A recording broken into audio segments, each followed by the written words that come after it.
democratization of automation. Because again, as automation platforms gets adapted across, you mentioned insurance, banking, healthcare, every industry pretty much, right?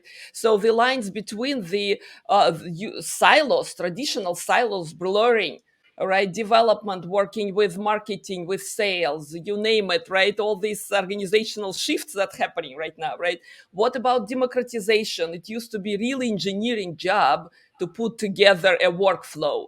If you look at some older tools, you have to be a PhD to implement something across enterprise, right? Where do you see that movement is now?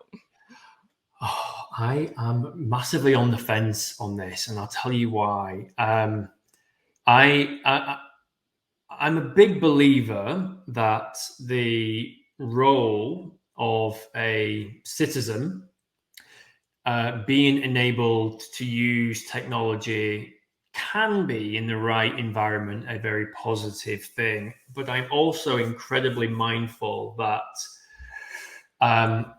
we still have a job to do. We still have an end customer at the end of this. And we still have, to support a business and KPIs and financial results and all of that. When done in the right way,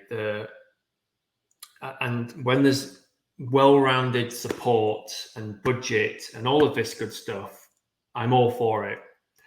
If we believe that democratizing technology in the enterprise is just a cheap way of trying to get development completed, then we are doomed to failure.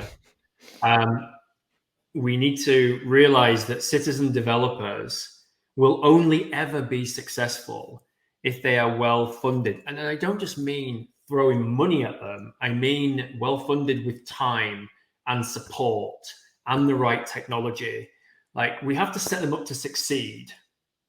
And I'll give you a couple of stats that I've kind of seen, researched, etc.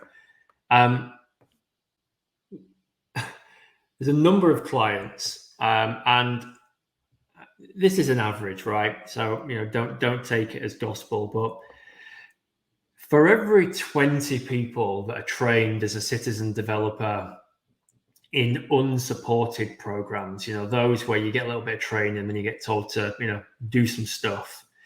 Only 1 in 20 of those citizen developers will ordinarily produce more than one automation ever. Now, that is not, that's not transformational. That is not that's not a positive thing at all. And the rationale, and I'm sure there's some other research that came out via UiPath not too long ago, and I think it was with Forrester. I may be wrong. It may have been McKinsey, but what they basically said was that something like 75% of organizations with citizen developer programs do not give their citizen developers any additional time to do citizen development, which basically means they have a job and this is on top of it. So it shouldn't really be a surprise that even though they gave them the technology, they gave them a little bit of training, they didn't invest time in them. They didn't give them time in order to make, to deliver automations. And so, when I talk about investment, it's not always money. Actually, it's time and support, and that that does come at a cost. But it's not. It's almost. It has to happen, and I think maybe that's not realized at the moment. And so, when I say successful citizen developer programs, the democratization of technology will only work when we invest in our people. As I say, that is with time, support, training, and technology. It's when you get all of those things combined, that's when you will have a successful citizen program, not when you look at it as a cheap way of getting resource into your COE.